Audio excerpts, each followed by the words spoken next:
Kita diculik makhluk halus lah ya, diculik jurik lah kalau orang Sunda bilang mah. Saya balik, nah tadinya saya di depan bawa, si Deden di belakang bawa Vespa.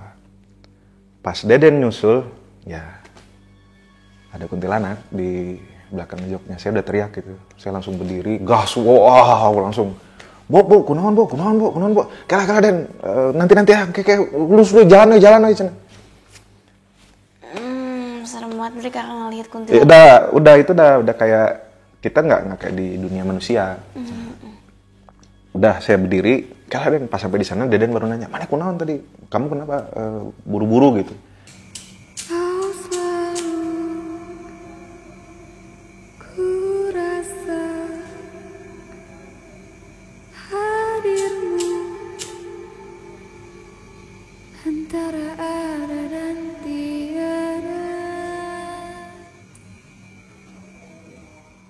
Halo masyarakat adat, gimana nih kabar kamu? Semoga dalam keadaan sehat, baik, dan berbahagia. Nah kali ini di adat, seperti biasa, antara ada dan tiada, kita ngajak narasumber atau yang bisa kita sebut dengan tokoh masyarakat kita yang akan bercerita pengalaman horor nyata mereka. Hari ini spesial banget karena aku lagi di Bandung dan kita kedatangan sama Bang Boni. Halo Bang Boni. Halo, malam. Selamat malam. Gimana kabarnya? Alhamdulillah sehat. Alhamdulillah. Jadi Bang Boni ini ketemu aku dulu karena aku sewa motor tempat Bang Boni ya. Dan ternyata pas ngobrol-ngobrol Bang Boni punya cerita horor. Dan akhirnya aku ke Bandung lagi nih. Lalu minta Bang Boni buat menceritakan di hadapan kita. Hari ini Bang Boni mau cerita apa? Cerita kami dulu, saya dulu bertiga. Saya dulu bertiga. Kami dulu kuliah di salah satu kampus Bandung, di Unpas. Saya di Setiabudi, Unpas Setiabudi. Jadi saya dengan rekanan saya bertiga itu kita organisasi di kampus, lagi pergantian pengurus, dan kita mau ngadain makrab. Oh, jadi ceritanya ini berkaitan dengan makrab itu ya? Makrab. Terus terjadilah sesuatu di antara kalian gitu ya? Oke, mungkin langsung aja ya kita minta Bang Boni menceritakan dari awal sampai akhir gimana kejadian horor nyata yang dialami oleh Bang Boni sama teman-teman. Karena ternyata kejadian ini nggak cuma dialami sendiri, tapi bareng-bareng sama teman. Silahkan Bang Boni diceritakan.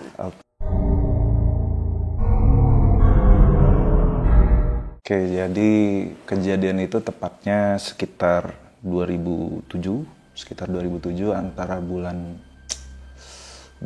April ke bulan Juli, seingat saya. Jadi saya waktu itu pergantian pengurus, kebetulan saya juga jadi wakil, jadi sekjen di BEM Fakultas di kampus. Nah, jadi setelah penyusunan pengurus itu, biasanya organisasi di kampus itu kita ngadain makrab. Jadi makrab itu sekaligus nanti pengumuman untuk penyusunan kepengurusannya siapa saja, pengisi bidang-bidang dan sebagainya. Nah, saya ditugaskan waktu itu untuk mencari lokasi tempat kita makrab. Karena kami kampusnya dekat ke Lembang, ke Ledeng, tepatnya kita di sekitar Ledeng, Setiabudi.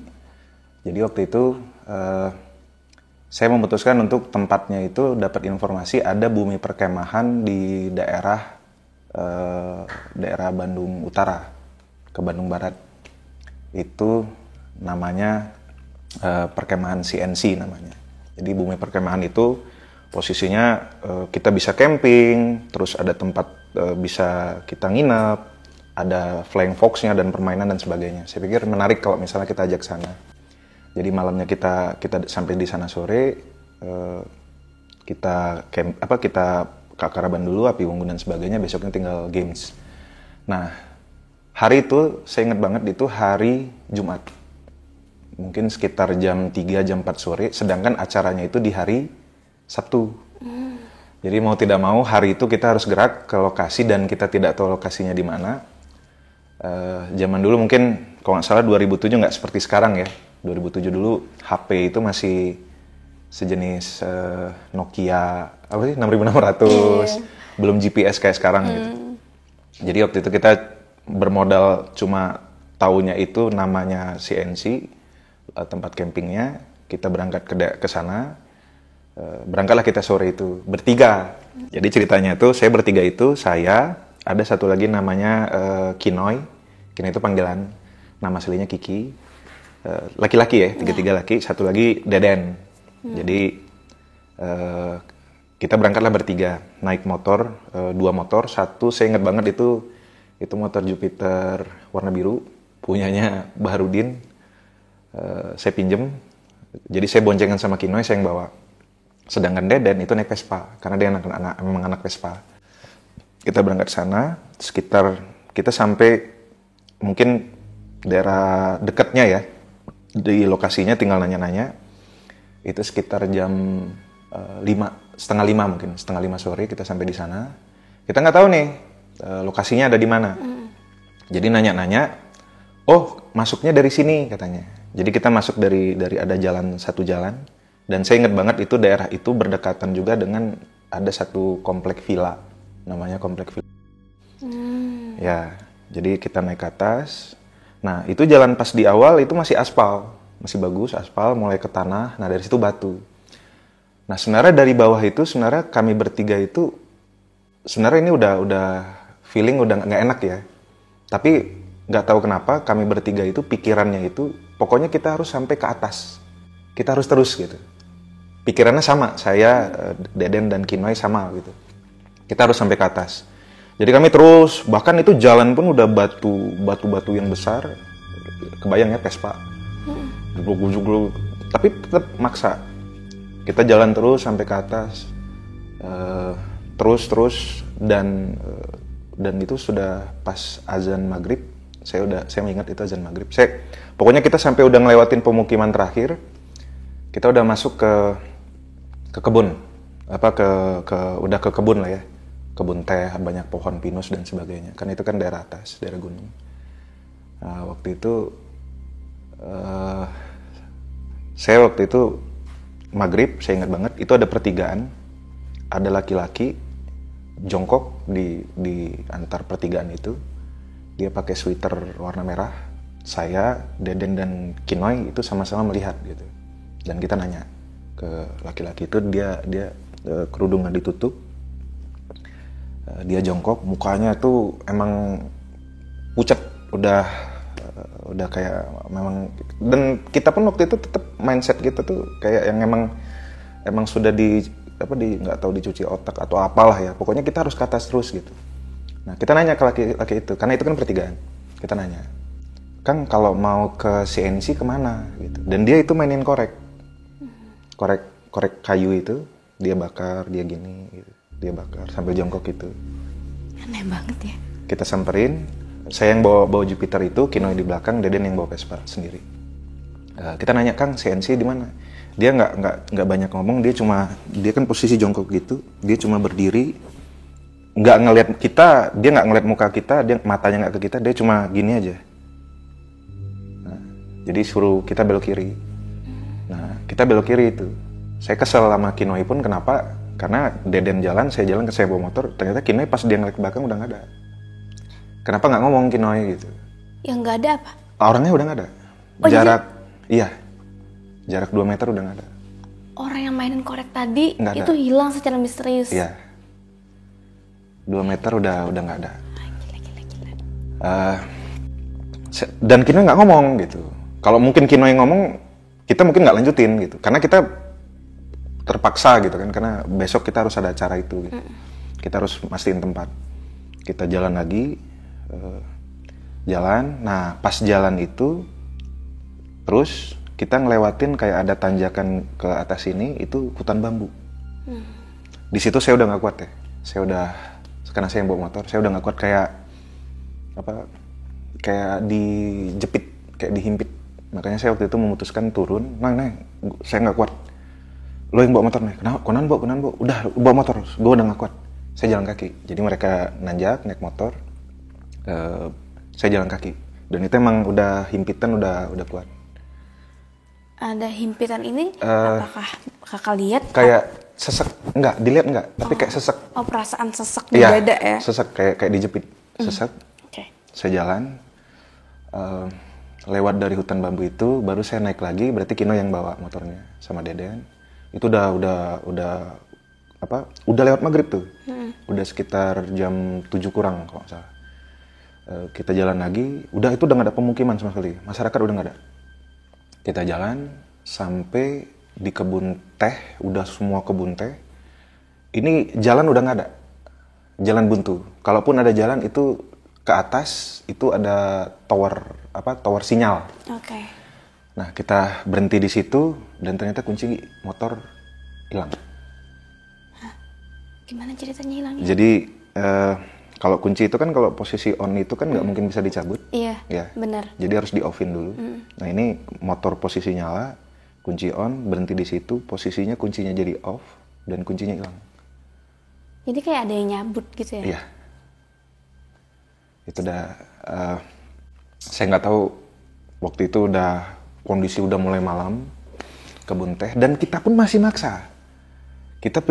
Pikiran kita waktu itu kita harus ke tower itu gitu. Ke tower itu, mana tahu ada orang di sana minta bantuan. Dan itu nggak ada masyarakat sama sekali, udah nggak ada orang. Itu di tengah-tengah kebun teh udah nggak ada orang. God. Ada penerangan nggak, Kak? Nggak ada. Astaga, itu posisi berarti gelap banget dong. Gelap banget. Dan itu cuma dari cahaya itu cuma dari bulan aja. Kalian cuma bertiga di sana? Iya, dan kabut dari ujung sana, karena kan itu kayak kebun teh itu kan kayak landai gitu. Iya. Kabut turun. Aduh, serem banget sih. Kabut turun. Aduh. Kabut turun. Saya udah kabut turun. Nah, waktu itu Deden ngomong gitu. Si Deden ngomong, ayah teh malam naon gitu. Malam ini malam apa gitu. Dan kita nggak ada yang jawab. Karena kita baru sadar kalau itu malam Jumat. Malam Jumat apa, Kak? Iya, malam Jumat. Saya nggak tahu malam Jumat. Karena itu kita udah nggak tahu mau ngapain lagi. Saya tahu malam Jumat, saya udah lemes aja kan. Kondisi kita nggak tahu mau kemana, kunci motor nggak hilang, motor nggak bisa nyala.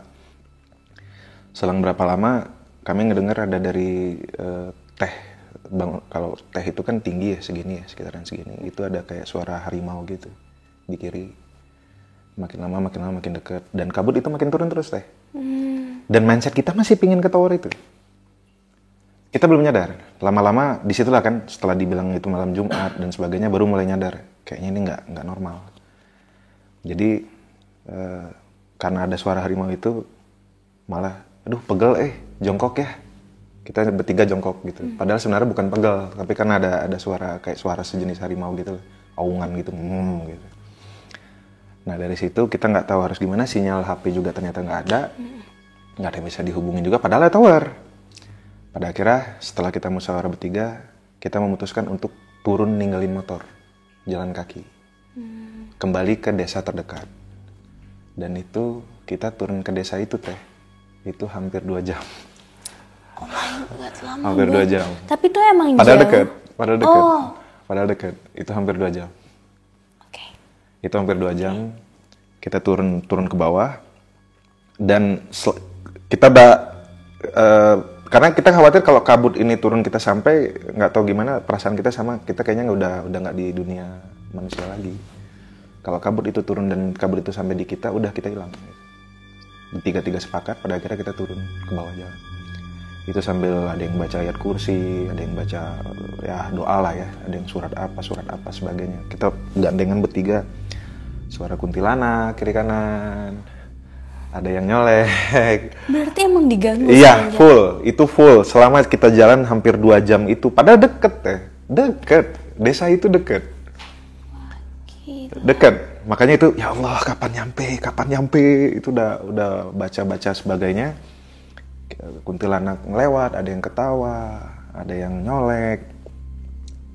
Udah kita juga nggak full ngeliat gini, jadi paling astagfirullah, itu sebelah kiri dan sebagainya. Kita jalan, turun, bahkan kok nggak nyampe. Nah, pas di bawah itu di sebelah kanan kayak apa? Teteh pernah ngeliat nggak kayak fenomena kayak apa? Ada asap kayak bola gitu teh. Pernah ngeliat nggak? Nggak pernah kayak sih saya teropong. Mungkin ada kalau di video mungkin pernah ada yang buat ya, kayak efek apa video gitu. Jadi dan itu goa. Dan harimaunya ada di situ 2 ekor.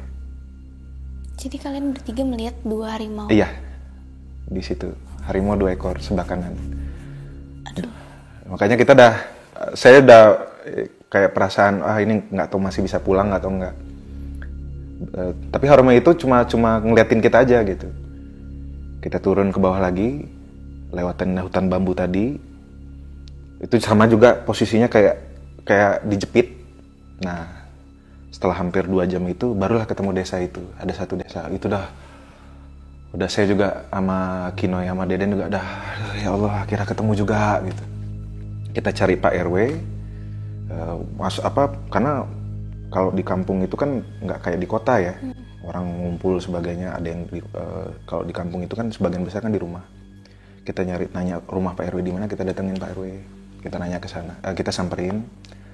Muka kita udah pucat, Pak RW juga udah tahu kayaknya. Dia langsung nyediain minuman teh gitu. Sok cerita, sok kumaha gitu, gimana cerita. Ya kita ceritain gitu, kalau kita tadi perjalanan dari bawah, kita mau ke CNC dan sampai kunci motor itu hilang di atas. Dan kita ngeliat kabut dan sebagainya. Pak RW-nya cuma ketawa. Ya ketawa. Ketawa Pak RW-nya. Jadi Pak RW-nya bilang, tempat kalian motor taruh berhenti itu kunci hilang. Dulu ada tukang ojek, kepalanya dipotong di situ. Serius? Ya, serem itu dah ya makin ngedor kan, kita makin ngedor. Terus Pak RW-nya nyuruh istrinya manggil salah satu pemuda di desa itu. Manggil pemuda, umurnya setahu saya itu sekitar 30-an lah ya. Kami waktu itu mungkin masih sekitar umur 23 kalau nggak salah. Jadi pemuda itu datang, maksudnya pemuda itu kan teknisi. Jadi nanti motor itu diakalin gitu, biar bisa nyala. Motor Jupiter tadi biar bisa pulang lagi. Pemuda itu bilang, Kang, saya aja yang umur udah hampir 35 tahun, saya seumur hidup belum pernah ke atas. Saya warga di sini, saya orang sini, saya udah hampir 35 tahun, saya belum pernah ke atas. Terus dia juga bilang, siang bolong aja Kang, orang gak ada yang berani lewatin hutan bambu itu. Walaupun jam 12 siang gak ada yang berani. Berarti yang serem itu dimulai dari hutan bambu? Dari, gak tahu emang, ya dari hutan bambu, terus nanti sebelum hutan bambu kan pertigaan dulu. Iya, pertigaan dulu. Ya, dan lucunya pertigaan itu gak ada teh. Hah? Gak ada. Kami pas jalan pulang itu pertigaan itu gak ada. Astaga, itu pertigaan yang kalian ketemu? Iya, yang tadi yang laki-laki main korek, yang pakai Aduh, sweater merinding. biru. Aduh, aku merinding.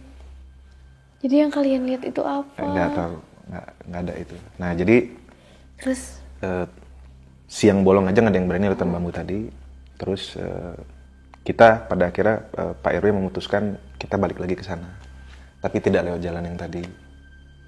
Jadi kayak ada jalan motong lewat sawah gitu, lewat semak-semak dan sebagainya sampai nanti ke sana. Dan dia tahu tuh tempatnya, berarti benar. Dia tahu titik motor itu di mana, dia tahu. Si Pak RW tadi dia tahu karena tempat kejadian tukang ojek yang kepalanya dipotong itu. Nah kita jalan sampai ke sana, semua full. Saya, Kinoy, Deden kita berangkat ke sana, jalan kaki langsung. Pas sampai di sana teknisinya benerin. Nah si teknisi tadi, jadi teknisi Pak RW ada satu warga juga, sama kami bertiga berarti ada sekitar 6 orang. Saya sama Deden pakai motornya. Saya naik Jupiter lagi, Deden naik Vespanya. Itu Vespa saya yakin hancur parah itu teh. Karena batunya itu besar-besar dan mungkin karena emang pikiran kita udah kemana tetap digajok-gajok gitu. Bodinya pasti patah itu. Pas kita balik, nah Kinoy ikut sama Pak RW tadi. Jadi saya sama Deden nih naik motor, Kinoy balik lagi sama Pak RW. Saya nggak tahu kan cerita Kinoy perjalanannya dia pulang itu seperti apa. Pas saya balik deui sama Deden, ya kita masih trauma dengan kita kejadian kayak gitu, diculik lah ya. Saya menganggap itu posisi itu kita diculik makhluk halus lah ya, diculik jurik lah kalau orang Sunda bilang mah. Saya balik, nah Tadinya saya di depan bawa, si Deden di belakang bawa Vespa. Pas Deden nyusul, ya ada kuntilanak di belakang joknya. Saya udah teriak gitu. Saya langsung berdiri, gas, wow, langsung. Bu, kunaon bu. Kala Den, nanti ya, kayak lulus lu jalan aja.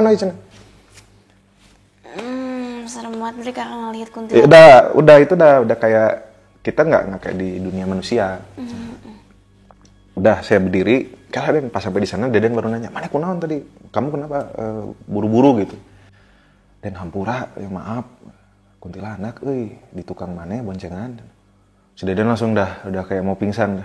Aduh bu, orang yang balik bu, orang gerak-gerak balik, dan mau bisa ya ini sekarang tuh udah jam berapa? Udah hampir jam 12 malam. Oh, si Deden pengen balik gitu. Iya, kita udah nggak mikir acara makrabnya, kita udah nggak mikirin, intinya kita pengen cepet-cepet selesai lah gitu situasi itu gitu.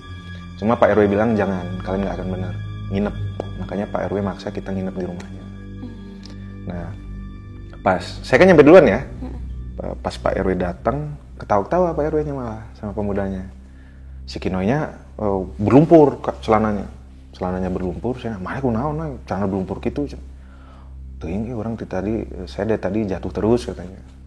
Oh, dia jatuh terus. Keseledat, aduh apa ya? Kepleset lah. Keseledat orang Sunda. Jadi jatuh terus. Nah, si bapaknya juga ketawa aja. Anehnya Pak RW ketawa aja. Pemuda tadi juga ketawa aja. Nah, pas ditarik celananya, di sininya ada tangan. Bekas tangan. Nah, jadi si Pak RW-nya bilang, dan itu emang gini, kelihatan merah gitu. Bekas gitu ya? Iya, jadi ternyata ada kuntilanak suka sama si Kinoy. Kakinya ditarikin terus. Jadi jatuh lagi berdiri. Padahal nggak gimana, jatuh lagi. Pas dibuka itu. Jadi, dan sampai hari ini pun saya belum pernah ke sana. Kayak itu pertama dan terakhir ya? Iya, enggak. Nah, itu pun udah kita nginep di situ. Udah kalau bahasanya naik roller coaster atau biang lala lah ya, kalau yang rasanya kayak nyawa tuh dicabut gitu. Itu bisa 100 kali dari itu teh. Itu udah nggak tahu mau ngomong apalah. Kita kok bisa sampai kesesat disasarin. Yeah. Nah, anaknya pulang, Pak RW nanya, "Ai kalian mau kemana?" Cina. "Kang, sederhana we Kang. Ai kami mah hayang camping. Ai tempat camping kan di dieu namanya CNC. Jadi buat makrab." Cina. "Ai CNC mah di ditu. Saya kan penjaganya." Ternyata anak Pak RW itu penjaga CNC. Oh, itu anak Pak RW datang jam berapa tuh Kak? Jam 12 itu. Oh, jam 12. Dia baru balik. Jadi kayak bareng gitu ya? Iya. Dia balik. Yaudah besok saya dikasih tahu beloknya belah mana, sebelah mana beloknya. Udah, kita waktu itu malam nginep dan itu udah boro-boro mau tidur, udah nggak akan bisa tidur itu. Pikiran udah kemana-mana, badan udah kayak nggak ada nyawa lah gitu, udah hampir kejadian nggak normal ya. Maksudnya kejadian mungkin kalau saya pikiran masih kalau kabut itu sampai ke kita. Ya kita udah nggak akan bisa dicari, kayak mungkin kayak orang-orang naik gunung yang hilang lah ya, kita udah nggak akan bisa dicari. Nah beres pas siangnya kita turun ke bawah itu teh dari jalan tempat kami naik tadi kan turun tuh kan kelihatan sebelahnya tuh kelihatan tempat bumi perkemahannya kelihatan di seberangnya teh ada. Pertanyaannya kenapa kami nggak kepikir nggak? Ya kan ngeliat iya. kan sebelumnya. Lalu setelah itu apa yang terjadi Kak? Ya saya sama Kinoy sama Deden masih trauma, tapi acara tetap harus jalan makrab itu karena acara kampus kegiatan mahasiswa. Pada akhirnya ya kami balik turun pagi agak siang kita langsung ke CNC dulu. Tetap kita harus memaksakan untuk acara itu dengan kondisi ya mental kami bertiga udah nggak benar. Saya juga di acara juga nggak ngomong apa-apa nggak gimana. Dan itu saya titip ke bertiga, kita perjanjian jangan ada yang tahu perihal kejadian itu sebelum acara makrab ini selesai. Oh jadi kalian tutup mulut ya selama acara. Dan itu masih ngejar teh, kabutnya masih. Jadi pas kita camping di CNC itu kabutnya turun. Itu itu kabutnya bentuknya kayak sama Kayak gitu ya?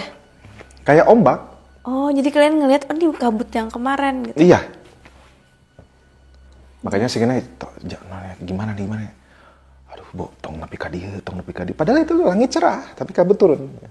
Langit cerah, malam langit cerah, bintang ada kelihatan bulan. Tapi kabutnya turun. Dan itu masih ngejar gitu. Makanya kita kayaknya harus balik ke sana lagi. Dan efek dari kejadian itu saya feel saya untuk makhluk-makhluk halus dan sebagainya sampai sekarang jadi kuat. Jadi sensitif ya? Sensitif. Dan si Kinoy, dia jadi punya kemampuan untuk malah berkomunikasi. Kalau Deden? Deden tidak. Deden enggak. Malah Deden yang ngejagain Kinoy, karena selesai dari organisasi itu, kebetulan saya juga naik ke organisasi yang lain. Nah, Kinoy ini, jadi dia ngelihat manusia udah kayak sama gitu dengan makhluk astral. Oh, dia jadi malah kebuka gitu mata batinnya? Iya, Kinoy. Dan dia ngelihat makhluk Makanya dia nggak bisa naik motor. Kinoy waktu itu nggak bisa naik motor. Jadi dia ngeliat ini manusia apa hantu nih atau jurik. Aduh, serem banget, udah ngeganggu kehidupan Kinoy dong. Iya, ngeganggu. Makanya iya Kinoy kan? dulu sempat cerita lah ya, mungkin sebelumnya juga saya cerita ini juga sebelumnya udah izin dulu ke Kinoy sedikit. Jadi dia sampai berapa bulan itu hilang dari kampus. Saking traumatis kejadian itu ya. Efeknya dia masih lanjut. Dia masih ngelihat dan sebagainya. Tapi lambat laun, lama-lama mungkin dia sudah terbiasa, dia bisa ngontrol. Ya sekarang ya dia udah kayak biasa aja. Tapi dia bisa komunikasi. Oke, bisa komunikasi sama makhluk halus. Berarti efek kejadian itu yang paling parah di Kinoy ya? Di Kinoy parah. Baru ke kakak. Iya. Di Deden masih oke lah ya gitu ya, masih oke. Tapi kita dari kejadian beres makrab itu sampai terakhir, sampai beberapa setahun ke belakang mungkin ya, kita nggak pernah bahas lagi perihal kejadian di desa. Nggak pernah ngebahas. Nggak. Berarti kalau aku ingat-ingat lagi nih cerita dari Bang, jadi kan dimulainya itu adalah di persimpangan, yang ternyata persimpangan itu nggak ada sebenarnya. Nggak ada. Persimpangan itu nggak ada. Persimpangan itu yang kakak lihat apakah jalannya sama atau berbeda gitu loh? Jalan kiri kanannya apakah jalan setapak kayak gitu kah? Nggak ada, sama. Oh sama. Jadi itu tuh azan maghrib. Mungkin kesalahan kami terbesar itu mungkin itu ya. Kenapa waktu azan kita tidak berhenti dan menunaikan sholat? Ya benar. Jadi kayak pertigaan ini kebun teh. Pertigaan gitu, jadi harus ke kanan atau ke kiri. Nah si laki-laki, si orang itu tadi itu saya nggak tahu itu manusia apa bukan, tapi kalau pasti nggak manusia saya bilang. Dia pakai kerudung dan sebagainya. Pas kita turun pertigaan itu nggak ada. Dia pakai kerudungan. Dia pakai apa? Hoodie, ya sweater hoodie itu. Kan? Iya laki-laki. Dia pakai hoodie itu, dia bakar korek itu. Pas kita turun ke bawah pun dia nggak ada. Pertigaan itu nggak ada. Karena pertigaan itu sebelum hutan bambu. Berarti itu benar-benar ini ya, pertigaan yang memulai semuanya gitu loh. Kayak titiknya kejadiannya itu tuh mulai dari sana kan. Walaupun dari bawah emang kita kayak yang ditutup mata gitu. Pokoknya harus ke atas terus paksain kan. Deden dengan Vespanya, yang Vespa itu nggak layak buat jalan kayak gitu. Berarti jalan itu nggak diaspal ya kak? Enggak. Batu gitu? Batunya bukan batu kerikil, batu besar-besar. Aduh, itu ini banget sih. Iya, duduk kan? Ya. Parah. Terus kalian melewati hutan bambu. Kalau hutan bambu itu emang katanya ada mitos apa di sana sampai masyarakat itu nggak berani ke sana? Ada diceritain nggak? Kita baru mau nanya ceritanya. Iya sih. Cuma di momen kayak gitu udah terlalu shock ya? Iya, apalagi pas dibilang di motor tempat kita berhenti itu dulu ada tukang ojek kepalanya dipotong. Nah itu tuh ada dijelaskan detail juga nggak? Kenapa dia dipotong? Dan kalau kita terus ke arah tower itu jalan, itu kuburan. Oh. Jadi kalau di awal kita kesepakatan di awal bertiga itu untuk jalan ke situ, waduh, saya nggak. Kalian itu kayak ini ya, kayak dibikin kekeh pengen ke atas. Iya. Kita kayak yang kita tuh kalau bahasa nama disirep ya, disirep gitu, kayak dihipnotis gitu, disirep. Kalau kita tuh harus terus jalan ke atas. Padahal di atas itu ada kuburan. Di atas itu nggak ada apa-apa. Cuman kuburan dan tower ya. Ya, dan itu udah kebun teh. Dan nggak ada penerangan, nggak ada apa. Aduh parah banget sih. Yang tukang ojek tadi itu ada cerita nggak kenapa dia dipenggal? Ya katanya sih ada penagihan utang. Penagihan utang. Tidak dibayar, ketemu di sana, ya dipotong. Dan kasus itu juga sampai ke ditahan juga, pelakunya juga ditahan. Cuma ya itu, mungkin karena ada kejadian itu, jadi tempatnya juga udah kayak ada bekas lah, kan darah ya. Apalagi itu kan tidak ada aspal, semuanya kan tanah. Kayak ada tragedi lah ya di atas tanah itu. Dan sampai sekarang kami belum ke atas lagi. Belum ke atas lagi. Terus aku tadi pas kakak cerita, kakak bilang itu wilayahnya deket. Ya. Nah, itu yang di atas itu nggak sih, Iya. yang ke atas terus dia kayak perumahan gitu. Iya. Aduh, aku hampir banget tahu pesan di sana. Hah? Iya, tadinya tuh mau pesan villa di itu. Aku nggak tahu, aku pas kakak cerita tuh baru, tadi kan sebelumnya kakak udah bilang kan, aku kayak pernah denger ya, tapi ini di mana? Ya pas kakak udah masuk cerita, aku baru keinget kemarin hampir pesan villa di situ. Dan kita tadinya mau ngambil take videonya ini, syutingnya mau di sana. Iya tadinya. Terus nggak jadi. Sumpah Kak, aku mau ambil di sana. Tadinya sebelumnya memesan villa ini ya. Karena tuh kayak, oh iya nih, dia kayak perumahan gitu ya. Terus aku cari-cari di Google kan, gambar-gambarnya bagus. Terus lihat Google Map, oh kayaknya terlalu jauh deh. Terus dia lihat juga kan, ini terlalu ke atas kata dia. Udah cari yang lain aja yang masih sekitaran Bandung. Kalau enggak aku bakalan di sana. Aku suka kebayang. Dan kalau syuting di sana, aduh nggak ngerti lagi deh. Nggak ngerti lagi deh. Itu dekat berarti sama kejadian kan? Jadi kalau posisinya tuh kayak ini jalan ke atas itu ya. Nah tempat campingnya sebelah sini. Jadi ini tuh ketemu di atas gitu. Di tengah. Aduh, aku merinding. Aku merinding mengingat aku hampir ke sana.